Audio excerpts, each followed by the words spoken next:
दोस्तों, आप सभी का स्वागत है फिर से आज एक नए YouTube चैनल पे। आज से फिर एक नए YouTube चैनल को हमने शुरुआत किया है। पहले वाले भी चैनल पे हम लगभग 100 वीडियो मेरा कंप्लीट हो चुका था, परंतु कुछ इश्यू की वजह से उस चैनल को डिलीट करना पड़ा। खैर, अभी यूट्यूब पर तो है, पर उसका पासवर्ड अभी हमारे पास नहीं है, इसलिए हमने फिर एक नए YouTube चैनल को क्रिएट किया हूँ। और इस पे धीरे धीरे मैं प्रयास करूँगा कि जो चीज़ें एग्ज़ाम की दृष्टि से हो या हमारी जानकारी के हिसाब से जो बेहतर हो, उस टॉपिक को हम कंप्लीट करने का प्रयास करेंगे। उसी दौर में आज का हमने क्लास रखा है जो कि सेकेंड वर्ल्ड वार, जिसको हम द्वितीय विश्व युद्ध कहते हैं। उसमें हिटलर का एक बहुत ही महत्वपूर्ण योगदान था इस विश्व युद्ध को शुरू करने के लिए। तो हमने कोशिश किया कि क्यों नहीं इस लड़ाई को हम थोड़ा बेहतर तरीके से आप तक हम बता पाएँ और अच्छे से समझा पाएँ, मेरा यही प्रयास है। तो आइए हम लोग सेकेंड वर्ल्ड वार को समझते हैं कि आखिर क्या हुआ था कि सेकेंड वर्ल्ड वार जो इतनी बड़ी विश्व युद्ध को शुरुआत किया हिटलर। तो इस चीज़ के बारे में हम लोग काफ़ी डिटेल से जो बेसिक जानकारी है उसको हम लोग जानने का प्रयास करेंगे। बाकी तो इसके गहराई में जाइएगा तो बहुत सारा इसके बारे में अलग अलग व्याख्या मिलता है अलग अलग इतिहासकार का, परंतु हम लोग सटीक जो जानकारी है जो हमारे एग्ज़ाम के दृष्टिकोण से अच्छा है, जो हमारे नॉलेज के लिए अच्छा हो, उस चीज़ के बारे में ही हम लोग जानकारी करेंगे। आप जानते हैं कि किसी भी चीज़ की अगर आप गहराई में जानकारी अगर हासिल करना चाहते हैं तो उसका लेवल अलग हो जाता है, परंतु हमें बेसिक भी हर चीज़ के बारे में जानकारी होना चाहिए। तो हम कोशिश करेंगे कि इसमें जो भी बेसिक है जो कि हमारे नॉलेज के हिसाब से कहें कि बेहतर होना चाहिए, और हमें उस जानकारी को हम सभी के पास भी होना चाहिए। इस दृष्टि से हमारा कोशिश रहेगा कि हम इस चीज़ को आपके पास तक पहुंचा पाएँ। तो सबसे पहले आप देखिए, हमने एक प्रयास किया है कि एक पूरे वर्ल्ड का हमने मैप तैयार किया है। जो आप देख रहे हैं पूरे वर्ल्ड का मैप है लगभग। इसमें बहुत सारे द्वीप भी है जिसको हमने नहीं रखा है। इसलिए नहीं रखा है क्योंकि हमें जो चीज़ समझना है वो इससे हम लोग बेहतर तरीके से समझ पाएंगे। तो जो चीज़ की यहाँ पर आवश्यकता नहीं है उस चीज़ को हम यहाँ पे नहीं रखे हैं। तो हम यहाँ पे देखें कि पूरे विश्व में तो लगभग 200 देशें हैं। लगभग कहने का मतलब कुछ कम बेस भी है और कुछ ज़्यादा भी है, एक्यूरेट हमने नहीं बताया है, इसलिए हमने कहा कि लगभग 200 देश है पूरे विश्व में। और पूरे 200 देशों में मात्र कुछ ऐसे देश है जिनके बारे में हमको जानकारी होना चाहिए। ये उसी तरह की बात है जैसे आप देखे होइएगा किसी भी गांव में मेन 5 से 6 आदमी ही होते हैं किसी भी काम को डिसीजन लेने के लिए। उसी तरह पूरे विश्व में ऐसे 5-6 ही देश हैं जो कि यही निर्णय लेते हैं कि पूरे विश्व में क्या होना चाहिए नहीं होना चाहिए। तो उनमें हम कहें कि मुख्य देश हम कहें तो एक वर्तमान में जो अभी लीडिंग कर रहा है, वर्तमान में हमारा जो आज एक ध्रुवीय हम कहें विश्व है तो अमेरिका है, क्योंकि आज ये जो चाहता है वही करता है। तो आज हमारा पहले क्या था, 1991 से पहले हमारा पूरा विश्व 2 भागों में बटा हुआ था। एक था सोवियत संघ, जो आप जानते हैं कि रूस के सहयोग से कुछ देश के संगठन से इस देश का निर्माण हुआ था, और एक था अमेरिका। तो जैसे आप जानते हैं कि 1991 में जब सोवियत संघ का विघटन हुआ उस समय से वर्तमान तक अमेरिका ही लीडिंग कर रहा है। इसलिए हम इसको कहे हैं कि आज हमारा जो विश्व है एक ध्रुवीय है। यहाँ पे अमेरिका हो गया पहला देश। उसके बाद में हम कहें तो यहाँ पे आप देख रहे हैं जो इंग्लैंड है, जो आप जानते हैं इसके बारे में तो आप भूल भी नहीं पाइएगा क्योंकि 190 वर्षों तक हमारे देशों पर ये शासन किया है, यही इंग्लैंड है। उसके बाद में हम देखें तो ये है रूस, जो कि आप जानते हैं पूरे विश्व में सबसे अधिक क्षेत्रफल किसके पास है, रूस के पास है। तो ये है रूस। उसके बाद में आप देखे होइएगा यह है टापू जैसा देश है जिसको हम लोग जापान कहते हैं। देखने में भले छोटा है परंतु इसके बारे में आप जानकारी गेन कीजिएगा तो आप भी आश्चर्य हो जाइएगा कि इतना छोटा सा देश इतने एडवांस टेक्नोलॉजी में जी रहा है। और वर्तमान में हम कहें तो हमारे भारत से लगभग 50 वर्ष या हम कर सकते हैं 100 वर्षों अधिक में जी रहा है। यहाँ के हम कहें टेक्नोलॉजी के बारे में जो कि भारत से बहुत अधिक है। वर्तमान में आप सुने होइएगा कि हमारे भारत में भी जो बुलेट ट्रेन की बात हो रही है, ये हम कहें तो ये जापान के सहयोग से ही हमारे भारत में भी संभव हो रहा है, क्योंकि यहाँ पे जापान के सहयोग से इसकी निर्माण किया जा रहा है। और जापान क्या करेगा, इस जो हम कहें बुलेट ट्रेन का जो यातायात का साधन जो बनाएगा, इससे क्या करेगा कि वो कुछ वर्षों तक जो भी इससे इनकम होगा वो जापान अपने यहाँ ले जाएगा, और पूरे मतलब जितना रुपये इन्वेस्ट किया होगा उसके सूद अनुसार जब वसूल कर लेगा उसके बाद ही भारत सरकार के प्रभाव में ही आएगा। तो वर्तमान में इस पर वर्क हो रहा है, बहुत जगह इस पर शुरू तो अभी नहीं किया गया, मगर आशा है कि कुछ दिनों में ये बेहतर तरीके से पूरे भारत में वर्क करेगा। तो ये है जापान। इसके बारे में और बहुत सारे चीज़ें हैं जो कि आप सुनिएगा तो आपके लिए आश्चर्य लगेगा, तो उसको हम लोग बाद में डिटेल में हम लोग समझेंगे, परंतु मोटा मोटी अभी हम इन देशों के बारे में जानकारी हासिल करेंगे। तो ये हमारा अमेरिका हो गया, ये रूस हो गया, ये जापान हो गया। यही है ऑस्ट्रेलिया। आप जानते हैं ऑस्ट्रेलिया के बारे में भी आप जानिएगा तो आश्चर्य हो जाइएगा कि एकमात्र ऐसा देश है जो कि एक महादेश भी है, और यहाँ के काफ़ी अधिक क्षेत्रों पर मरुस्थल का विस्तार है। यहाँ पे जनसंख्या पॉपुलेशन कहें तो बहुत कम है, और ये काफ़ी विकसित भी है। ऐसा नहीं है कि यहाँ पे पॉपुलेशन कम है तो यहाँ के लोग विकसित नहीं है। यहाँ पे बहुत सारा विकास हमारे इंडिया से बेहतर है यहाँ पे विकास में हम कहें तो। और यहाँ के किसान काफ़ी भी समृद्ध भी है। हमारे भारत जैसा यहाँ के किसान नहीं है।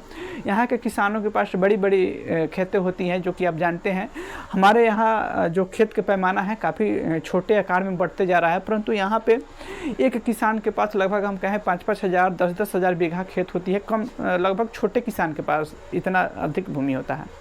और यहाँ पे हम कहें कि खेती के लिए जो मशीनें का प्रयोग होता है, यहाँ पे हेलीकॉप्टर से हम कहें तो यहाँ पे दवा का या जो भी कीटनाशक का होता है छिड़काव होता है। तो आप इसी से अनुमान लगा सकते हैं कि यहाँ पे किस तरह का टेक्नोलॉजी है और कैसे दुनिया में लोग जी रहे हैं। हमारे भारत के जैसा अगर यहाँ पे दवाई छीटा जाए तो पता चले कि एक ओर से छिटा रहा है तो दूसरा तरफ फसल ही खराब हो जाए, क्योंकि बहुत बड़ा एरिया है। हमारा भारत में लोग के खेत के आकार छोटे हैं, इसलिए यहाँ पे हर तरीका लोग जिसको जैसा मन करता है अपना उपयोग करता है लोग। तो ये है ऑस्ट्रेलिया। इसके बारे में यूट्यूब पर भी आप सर्च करते हैं, बहुत सारे यहाँ के लोग ब्लॉग बनाते हैं, तो काफ़ी बेहतर तरीके से वहाँ पर आप समझ पाइएगा कि वहाँ के कल्चर कैसा है। काफ़ी अच्छा है वहाँ का थी, इसलिए हमने बताया है। ये मेरा भारत है, जो कि आप लोग हम जानते हैं कि ये तो हमारे भारत के बच्चा जानता है कि ये हमारे भारत है।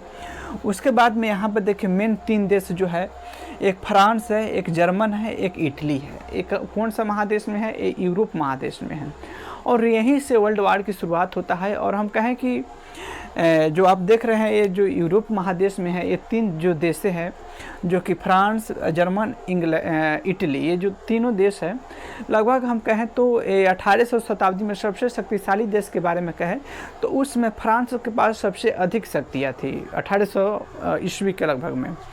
अब जानते हैं कि हर हमेशा स्थिति बदलते जाता है, और 1900 के फेज में हम कहें तो सबसे अधिक ताकत हो जाता है जर्मन के पास, और एक यूरोप में हम कहें तो एक होड़ मच जाता है सभी किसी के पास, क्योंकि सभी लोग क्या करते हैं अपनी ताकत को बढ़ाने में इंगेज हो जाते हैं कि हमारे पास अधिक ताकत हो, हमारे पास अधिक ताकत हो। इसलिए हो क्योंकि कोई पड़ोसी देश हम पे हमला नहीं कर पाए, और कहीं पे ज़रूरत पड़ जाए तो हमारे पास अगर सैन्य शक्ति का है या हथियार का है, जो भी हमारे सुरक्षा के लिए चीज़ें हैं उस चीज़ पर्याप्त मात्रा में होना चाहिए। इसी फेरा में क्या करता है यहाँ के लोग, जितने भी यहाँ की देश है वहाँ पर अपनी सुरक्षा व्यवस्था में लगभग पूरे देश के जितने भी इनकम है उसका 80% कहें तो 80% लगभग, इंग्लिश हिंदी दोनों में समझिए आप, नहीं तो बहुत लोग को कन्फ्यूज हो जाएगा इसमें। तो 80% हम कहें तो लोग जो भी इनकम होता था देश में उस 80% रुपए लोग सुरक्षा में लोग खर्च करना शुरू किया। इसका परिणाम क्या हुआ कि पूरा यूरोप की हम बात करें तो पूरा यूरोप एक बारूद के ढेर पर जमा हो जाता है, और जब ताकत बढ़ जाता है तो इंसान के अंदर थोड़ी अहम या हम कहें अहंकार हो ही जाता है। उसी बीच क्या होता है कि 1914 जो प्रथम वर्ल्ड वार की शुरुआत होता है, तो आप जानते हैं कि आर्क डी फ्रांसिस फर्डिनेंड जो कि एक पुर्तगाल का युवराज था, और एक गलती से क्या किया था कि रूस के बगल में ही एक छोटा सा देश है सर्बिया। सर्बिया की राजधानी कहाँ है? सेरेजेवा। बोस्निया का राजधानी कहाँ है? सेरेजेवा। वहीं पे आर्क डी फ्रांसिस फर्डिनेंड गए हुए थे, और दिन दहाड़े चाहा कि ये इसको हम बदनाम कर दे, तो वहीं क्या किया, बोस्निया इसको मरवा देता है, और यहीं से प्रथम विश्व युद्ध की शुरुआत होता है। उसके बाद में क्या होता है, प्रथम विश्व युद्ध शुरुआत होता है, और यहाँ से क्या होता है, हिटलर की एंट्री होता है।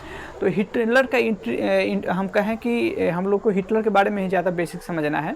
तो हिटलर का हम जन्म कहें तो ऑस्ट्रिया में होता है। ऑस्ट्रेलिया यहाँ पे है, ऑस्ट्रिया यहीं पे है, बगल में रूस के थोड़ा हल्का नीचे ही है ऑस्ट्रिया, और ये है ऑस्ट्रेलिया। तो इसमें आप फ़र्क को ध्यान में रखिएगा। तो वहीं ऑस्ट्रिया में हिटलर का जन्म होता है, और यहीं से काफ़ी हम कहें कि एक गरीब परिवार से, इस गरीब परिवार के अंदर इसका जन्म होता है। और यहीं से क्या करता है हिटलर, जैसे तैसे अपने अपने को पढ़ाई को पूरा करता है, क्योंकि इसके पास अच्छी शिक्षा को ग्रहण करने के लिए इसके पास आर्थिक स्थिति सही नहीं था परिवार के।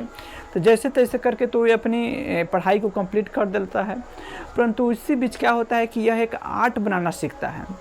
आर्ट काफ़ी अच्छी तरीके से बना लेता है। उस समय आज की तरह कैमरा नहीं था, लोग उस समय हाथ से ही पेंटिंग करते थे और काफ़ी बेहतर तरीके से भी लोग कर लेते थे उस समय के लोग।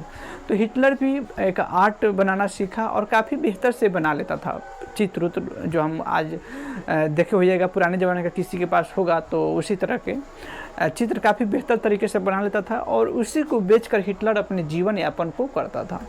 उसी दौरान क्या होता है, प्रथम जब विश्व युद्ध शुरू होता है तो उसी समय क्या होता है, इसका जो भी चित्र बनाता था वो बिकना कम हो गया। अब प्रथम विश्व युद्ध जब हो गया तो लोग चित्र कौन खरीदेगा, यहाँ पे अपने लोग संकट में है कि भाई आगे क्या होगा नहीं होगा।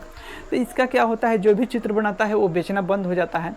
इसके बाद लोग सोचते हैं, हिटलर क्या सोचता है कि अब हम क्या करें। तब तक क्या हो रहा था उस समय प्रथम विश्व युद्ध में जर्मनी में सेना कम पड़ रहा था, तो उसी सेना में क्या होता था कि विश्व के लोग जाते थे उस सेना में भर्ती होने के लिए।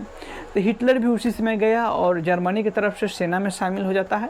एक नॉर्मल पद पर चिट्ठी पहुंचाने में ही यहाँ से चिट्ठी वहाँ पर देना, वहाँ से चिट्ठी ले जाकर दूसरे जगह देना, इसी पोस्ट पर इसका बहाल होता है। धीरे धीरे क्या होता है, सेना कमी जब होने लगता है तो ये क्या करता है, इनको हिटलर को लोग हथियार भी दे रहे हैं और हथियार के माध्यम से काफ़ी अच्छे तरीके से चला लेता है हिटलर हथियार। तो इसको प्रमोशन भी हो जाता है प्रथम विश्व युद्ध में। आप याद रखिएगा ये प्रथम विश्व युद्ध की बात हो रहा है। अब इसको प्रमोशन हो गया तो काफ़ी फॉर्म में आ जाता है।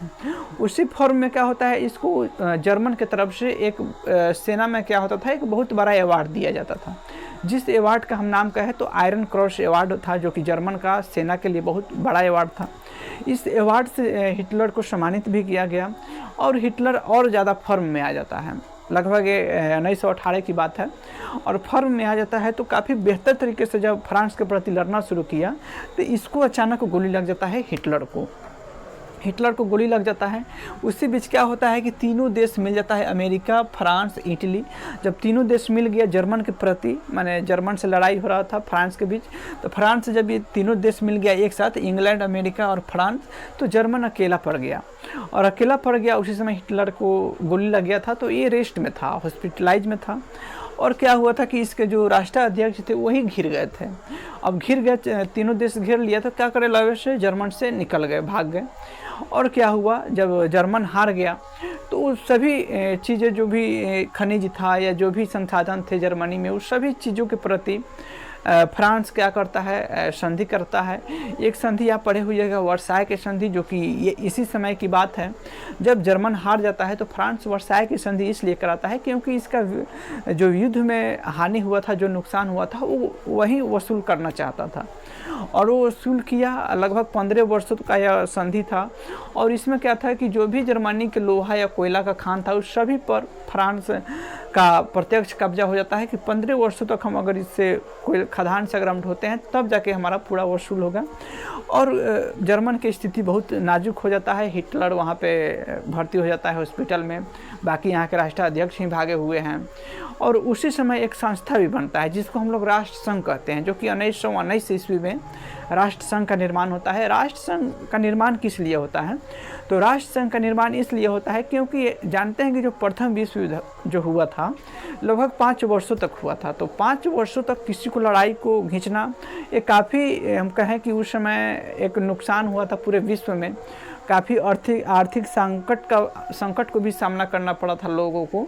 इसलिए उस समय जो भी विकसित देश थे उन लोगों को मानना था कि इतना बड़ा युद्ध नहीं हो, नहीं तो इतना बड़ा युद्ध हम 1-2 बार करेंगे तो हमारा पूरा विश्व ही तबाह हो जाएगा। तो इतने बड़े लेवल पर युद्ध नहीं हो, उसी युद्ध को या उसी लड़ाई को, आपस में लड़ाई जो हो रहा है उसको रोकने के लिए एक राष्ट्र संघ का निर्माण होता है, जो कि 1919 ईस्वी में इसका निर्माण होता है।